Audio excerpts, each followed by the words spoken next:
Vakadu RTC ఉద్యోగుల ఆందోళన JAC ఆధ్వర్యంలో వాకాడు ఆర్టీసీ డిపో వద్ద ఉద్యోగులు ఎర్ర బ్యాడ్జీలు ధరించి నిరసన చేపట్టారు. తమ సమస్యలను పరిష్కరించాలని, పెండింగ్ లో ఉన్న డిమాండ్లను వెంటనే అమలు చేయాలని ప్రభుత్వాన్ని కోరుతూ ఈ ఆందోళన జరిగింది. ఉద్యోగ సంఘాల నాయకులు పీఆర్సీ కమిటీ వేయాలని, ఐఆర్ ప్రకటించాలని, డిఏ బకాయిలు చెల్లించాలని, ఉద్యోగుల సంక్షేమ సేవా నిబంధనలను అడ్డుకున్నాయి. ఈ కార్యక్రమంలో రాష్ట్ర ప్రచార కార్యదర్శి కేవి రత్నం, ఎన్ఎంయుఏ జిల్లా ఉపాధ్యక్షులు చంద్రయ్య, ఎస్డబ్ల్యూఎఫ్ కార్యదర్శి నజీర్ బాషా, జేఏసీ నాయకులు సభ్యులు పాల్గొన్నారు.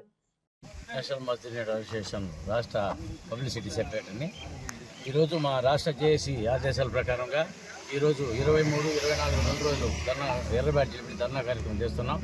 ఈ యొక్క విద్యుత్ బస్సుల ప్రైవేటీకరణ గురించి మేము అందరం జేఏసీగా ఏర్పడి ఈ కార్యక్రమాన్ని చేస్తున్నాం. ఎందుకంటే కేవలం సంస్థ పరిరక్షణ కోసమే ఈ యొక్క కార్యక్రమం మేము చేస్తున్నాం.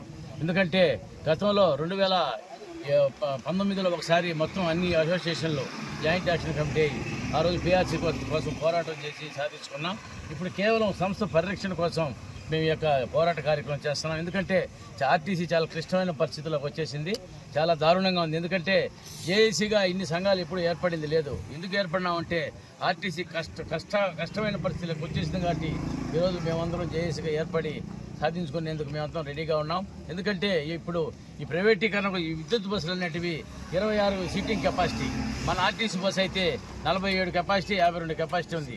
26 కెపాసిటీతో బస్సులు ఒక్కొక్క రూట్లో 2 బస్సులు ప్రవేశపెట్టాలి. అదే మనకు గవర్నమెంట్ రావాల్సిన రాయితీ శ్రీశక్తి పథకం పెట్టిన తర్వాత 300 కోట్లు మాకు రావాల్సి వస్తే 160 కోట్లు మాత్రం ఇచ్చేసి 140 కోట్లు ఎగ్గొట్టారు. మేము చెప్పేది ఏంటంటే జేఏసీగా ఆ 140 కోట్లు మాకు రావాల్సిన సంవత్సరం ఇస్తే ఆ 140 కోట్లకి బస్సులు కొనుక్కొని మేము ఆర్టీసీని బలోపేతం చేసుకొని 10 మందికి ఉపయోగకరంగా 10 మందికి ఉద్యోగాలు కల్పించి ఆర్టీసీని పరీక్షించుకుంటామని మేము ఈ యొక్క జేఏసీ తరఫున తెలియజేస్తున్నాం. అంతేకాకుండా ఇప్పుడు ఈ పినాకిల్ సంస్థ అనేది వాళ్ళకి ఇచ్చే ప్రైవేట్ బస్సులు, ఈ యొక్క బ్యాటరీ బస్సులు వాళ్ళకి ఇచ్చే గ్యారేజీలకి ఎక్కడ కూడా అద్దె లేదు. అద్దె లేకుండా ఫ్రీగా ఇస్తామన్నాం మనం. వాళ్ళు మామూలుగా హైర్ బస్సులు హైర్ బస్సు ఎక్కడ ఉంది, బయట ఉంది. అది అదేవిధంగా వాళ్ళు బయట పెట్టుకొని వాళ్ళు చేసుకుంటే బాగుంటుందని కూడా మేము ఇక్కడ జేఏసీ ద్వారా తెలియజేస్తున్నాం. అందుకు ఇప్పుడు డిపోలు ఖాళీ చేసేసి వాళ్ళకి దారాదత్వం చేయడం చాలా దారుణమైన. కార్యదర్శిని ఉద్యోగ సంఘాల జేఏసీ తరఫున నిన్న ఈరోజు కార్యక్రమం నిర్వహిస్తున్నాం. ముఖ్యంగా ఆర్టీసీ గవర్నమెంట్లో అయిన తర్వాత, అదేవిధంగా ఈ గవర్నమెంట్ అయిన తర్వాత ఆర్టీసీలను ప్రైవేటీకరణ చేసే ఉద్దేశంతో కాలుష్యం ఆర్టీసీ బస్సుల వల్లనే వస్తుంది అనే నెపంతో సెంట్రల్ గవర్నమెంట్ గడ్కరీ విధానం తీసుకొని వచ్చి ప్రతి రాష్ట్ర కార్పొరేషన్ని ప్రైవేటీకరణ చేసే నిమిత్తం ఈ విద్యుత్ బస్సులు ప్రవేశపెడుతున్నారు.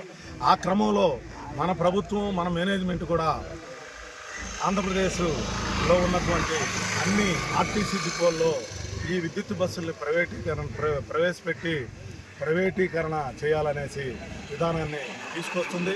అదేవిధంగా ఆంధ్రప్రదేశ్లో 12 డిపోల్ని సెలెక్ట్ చేసి ప్రస్తుతం మన జిల్లాలో నెల్లూరు 2 డిపో, తిరుపతి జిల్లాలో మంగళం డిపోని ఖాళీ చేయించేశారు. అదేవిధంగా ఇంకో 2 డిపోలు కూడా ఖాళీ చేయించారు. మిగతా సిబ్బందిని, బస్సుల్ని వేరే డిపోలకు పంపించేశారు. ఈ విధంగా ఫస్ట్ 12 డిపోలు స్టార్ట్ అయ్యి క్రమంగా ఇప్పుడు 750 విద్యుత్ బస్సులు వస్తున్నాయి. ఆ తర్వాత 1450 బస్సులను తీసుకుంటున్నారు. నెక్స్ట్ కొరవా బస్సులను కూడా తీసుకొని క్రమేణా ఈ ఆర్టీసీ బస్సుల స్థానంలో విద్యుత్ బస్సులను ప్రవేశపెట్టి పినాకిల్ అనే సంస్థకి ఇచ్చేసి డిపోలు మాత్రమే పేరుకి ఆర్టీసీ అని ఉంటాయి, కానీ మొత్తం ప్రైవేటీకరణ జరిగిపోతుంది. దీన్ని ఆర్టీసీలో ఉండేటటువంటి గ్యారేజ్ కార్మికులు డీజిల్తో నడిచేటటువంటి ఆర్టీసీ బస్సుల్ని ఎలక్ట్రికల్ బస్సుగా గుంటూరు డిపోలో మార్చి నడపడం జరిగింది. అందువల్ల ఆర్టీసీలో ఉండేటటువంటి గ్యారేజ్ కార్మికులకి విద్యుత్ బస్సుల్ని నడిపేటటువంటి సామర్థ్యం ఉంది, మాకు ఇవ్వండి, మేమే నడుపుతాము. దీనివల్ల ఆర్టీసీకి లాభమే, గవర్నమెంట్కి లాభమే కానీ నష్టం లేదు. అదే పినాకిల్ సంస్థకి కిలోమీటర్కు 4 సన్నాహక 4 డివిజన్లలో 4 బహిరంగ సభలు పెట్టి చైతన్యవంతం చేసి కార్మికుల్ని, ఆ కార్మికులు చైతన్యవంతం చేసిన తర్వాత రాష్ట్ర కమిటీ పిలుపు మేరకే ఈరోజు 23, 24 2 రోజులు ఎర్ర బ్యాడ్జీలు ధరించమని ఆదేశించారు. రాష్ట్ర కమిటీ ఆదేశాల మేరకే ఈరోజు 2వ రోజు ఎర్ర బ్యాడ్జీలు నిర్వహిస్తున్నాము. తదుపరి రాష్ట్ర కమిటీ ఇచ్చే పిలుపుకి మేమందరం కట్టుబడి వాళ్ళు ఇచ్చే ప్రతి కార్యక్రమాన్ని విజయవంతం చేయాలని కోరుకుంటున్నాము.